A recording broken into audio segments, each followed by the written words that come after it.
Part 5 में तुम लोगों का स्वागत है। तो पिछले पार्ट में हमने पेज नंबर 18 तक के पढ़ा था। इस बार हमें पेज नंबर 19 से पढ़ना है, क्योंकि पिछली बार जो हमने पेज नंबर 18 तक के पढ़ा था उसमें बाबा साहब ने कहा था कि भारत में जितनी भी ये जातियां हैं वो महाराज मनु की वजह से नहीं है, ये जातियां उनसे भी पहले थी। ये बात जानने के लिए तुम्हें पिछली वीडियो जरूर देखनी पड़ेगी। और अगर तुम लोग मेरी वीडियो में नए हो तो मैं तुम लोगों को बता दूं कि ये मेरी एक ऐसी सीरीज है जहाँ पर मैं बाबा साहब की संपूर्ण किताबों को पढ़ने की कोशिश कर रहा हूँ। तो चलो शुरू करते हैं पेज नंबर 19 से।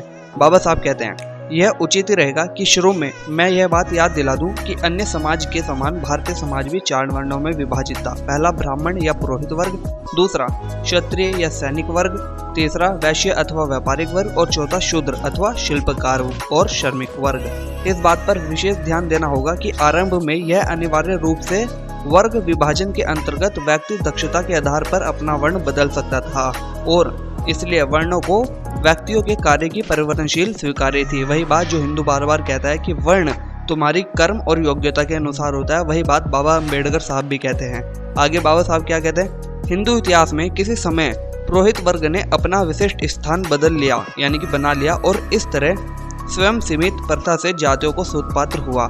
दूसरे वर्ण भी समाज विभाजन के सिद्धांत अनुसार अलग अलग खेमों में बट गए, कुछ का संख्या बल अधिकता तथा कुछ का नगण्यों पर। वैश्य और शूद्र वर्ण मौलिक रूप से वे तत्व है जिनकी जातियों की अनगिनत शाखा पर शाखाएं कालांतर में उभरी है, क्योंकि सैनिक व्यवसाय के लोग असंख्य समुदायों में सरलता से विभाजित नहीं हो सकते, इसलिए यह वर्ण सैनिकों और शासकों के लिए सुरक्षित हो गया।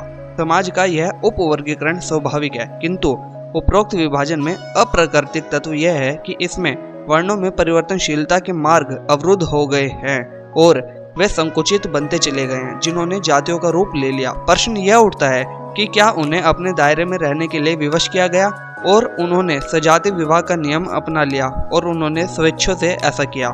मेरा कहना है कि इसका द्विपक्षीय उत्तर है। कुछ ने द्वार बंद कर दिए और कुछ ने दूसरे के द्वारा अपने लिए बंद कर लिए।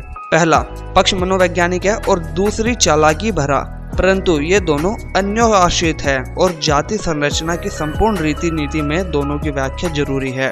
मैं पहले मनोवैज्ञानिक व्याख्या से शुरू करता हूँ। इस संबंध में हमें इस प्रश्न का उत्तर खोजना है कि औद्योगिक, धार्मिक या अन्य कारणों से वर्ग अथवा जातियों ने अपने आप को आत्म केंद्रित या सजाति विवाह की प्रथा में क्यों बांध लिया।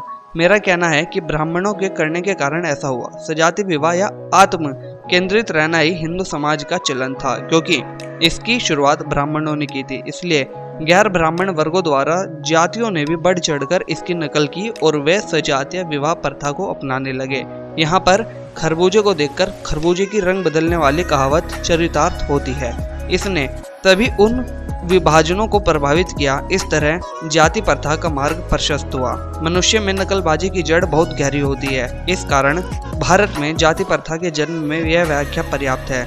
इसकी जड़ें इतनी गहरी है कि वाल्टर बाउगेहर्ट का कहना पड़ा, हमें यह नहीं सोचना चाहिए कि यह नकलबाजी स्वैच्छिक होती है और इसके पीछे कोई भावना काम कर रही होती है। इसके विपरीत इसका जन्म मानव के अवचेतन मन में होता है और पूर्ण चेतना जागने पर उसके प्रभावों का आभास होता है। इस तरह इसके तत्काल उदय का प्रश्न नहीं है, बल्कि बाद में इसका एहसास नहीं होता। दरअसल हमारी नकल करने की प्रवृत्ति का स्रोत विश्वास होता है और ऐसे कारण हैं जो पूर्वकालीन रूप में यह हमें विश्वास कराते हैं तथा हमें विश्वास करने से विरक्त करते हैं। यह हमारी प्रकृति के अस्पष्ट भाग हैं। सरल मन से नकल करने की प्रवृत्ति पर कोई संदेह नहीं है। नकल करने की इस प्रवृत्ति के विषय में गैब्रियल टोर्ट ने वैज्ञानिक अध्ययन का रूप दिया, जिन्होंने नकल करने की प्रवृत्ति को 3 नियमों में बांटा।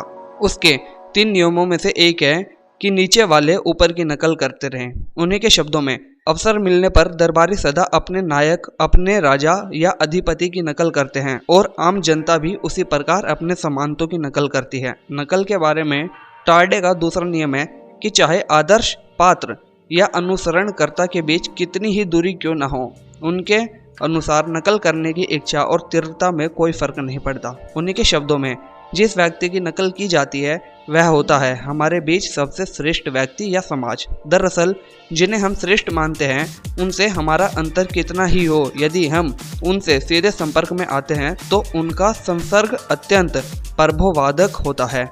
अंतर का अर्थ समाज विज्ञान के आधार पर लिया गया है। यदि हमारा उनसे प्रतिदिन बार बार संघर्ष होता है और उनके जैसे रंग ढंग अपनाने का अवसर मिलता है तो वह व्यक्ति चाहे हमसे कितने की ऊंचे स्तर का क्यों ना हो, वह अपरिचित हो, फिर भी हम स्वयं को उसके निकट मानते हैं। सबसे कम दूरी पर निकटतम व्यक्ति के अनुसरण का नियम प्रकट करता है कि ऊंची हैसियत वाले व्यक्ति निरंतर सहज प्रभाव छोड़ते हैं। हालांकि प्रमाणों की आवश्यकता नहीं, परंतु अपने विचारों को पुष्ट करने के लिए मैं यह बताना चाहता हूं कि कुछ जातियों की संरचना नकल से हुई।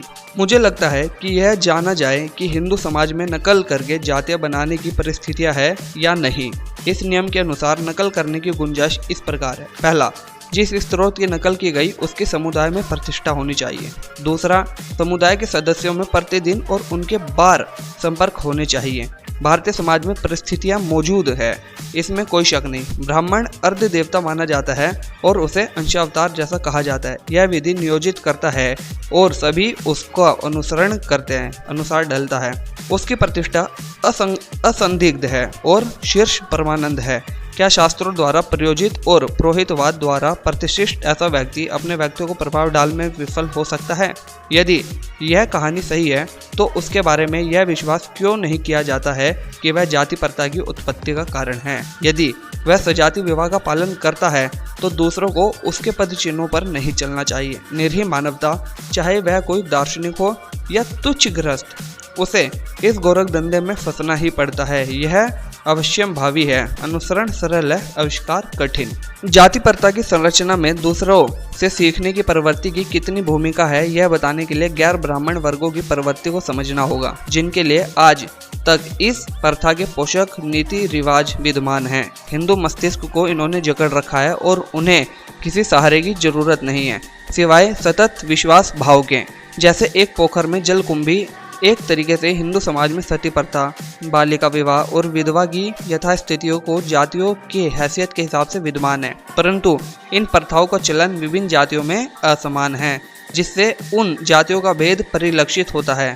मैं भेद शब्द का प्रयोग टार्डियन अर्थ में कर रहा हूँ। जो जातियों ब्राह्मण के निकट है वे 3 प्रथाओं की नकल का कड़ाई से पालन करते हैं। दूसरे, जो इनमें कुछ कम मिलावट होते हैं, उनमें केवल वैद्य और बालिका विवाह प्रचलित है।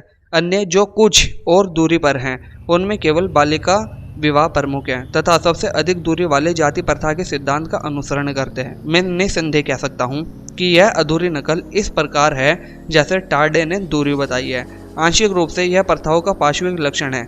यह स्थिति टार्डे के नियम को पूर्ण उदाहरण और इसमें कोई संदेह नहीं रह जाता कि भारत में जाति प्रथा निम्न वर्ग तथा उच्च वर्ग की नकल का प्रतिफल है। इस स्थान पर मैं अपनी ही पूर्वोक्त कथन की पुनरावृत्ति करना चाहूँगा, जो आपके सम्मुख अनायास और बिना समर्थन के उपस्थित होगा। मैंने कहा था कि इन विचाराधीन 3 प्रथाओं के बल पर ब्राह्मणों ने जाति प्रथाओं की नींव डाली। उस विचार का मेरे पीछे का तर्क यही था कि इन प्रथाओं का अन्य वर्गों से वही सीखा है। गैर ब्राह्मण जातियों में इन रिवाजों की ब्राह्मण जैसी नकल प्रवृत्ति की भूमिका पर प्रकाश डालने के बाद मेरा कहना है कि यह प्रवृत्ति उनमें आज भी मौजूद है, चाहे वह अपनी इस आदत से परिचित भी ना हो। यदि इन वर्गों ने किसी से सीखा है तो इसका अर्थ है कि समाज में उन प्रथाओं का किसी न किसी वर्ग में प्रचलन रहा होगा और उसका दर्जा काफी ऊंचा होगा, तभी वह दूसरों का आदर्श हो सकता है। परंतु किसी ईश्वरीय समाज में कोई आदर्श नहीं हो सकता, सिर्फ ईश्वर का सेवक हो सकता है। तो हम यहाँ पर पेज नंबर 21 पर ये खत्म करते हैं। अगली वीडियो में पेज नंबर 22 से पढ़ेंगे, क्योंकि वीडियो बहुत ज़्यादा लंबी हो सकती है, इसलिए बता रहा हूँ। तो वीडियो पसंद आई हो तो वीडियो को लाइक करना, चैनल को सब्सक्राइब कर देना। बाकी मिलते हैं अगली वीडियो में।